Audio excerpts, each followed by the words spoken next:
नेत्यांची गुलामी सोडा, धर्माचे पाईक बना. हो, नाही दिवस तर आहेत एक बघा. दिवस.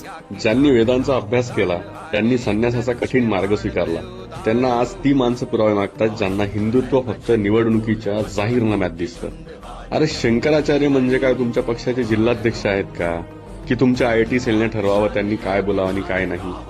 सत्तेचा इतका माज वाढलाय की आता तुम्ही देवाला आणि धर्माला पण आधार कार्ड मागणार का? आणि हिंदू लोकांनो जरा नीट आहे का? आज शंकराचार्यांचा अपमान होतोय आणि तुम्ही गप्प बसलाय. तुमच्याच घरात येऊन हेच तुम्हाला विचारतील की तुम्ही हिंदू असल्याचे गुलामी पुरावे सोडा काय? आणि धर्माचे पाईक बना. त्या सत्तेला आपण डोक्यावर चढवलंय ना, ती सत्ता जर आपल्याच पीठाधीशांच्या विरोधात गरज असेल तर समजून जा, हे हिंदुत्व रक्षक नाही, हे हिंदू धर्माचे इव्हेंट मॅनेजर झाले. राजकारण सत्तेसाठी करा आणि पुरावा हवाय ना तर पुरावा इतिहासात आहे. ज्यांनी धर्माशी खेळ केलाय ते मातीत मिसळले. आता तुम्ही ठरवा की तुम्हाला कुठे उभं राहायचंय, सत्तेच्या बाजूला की धर्माच्या बाजूला.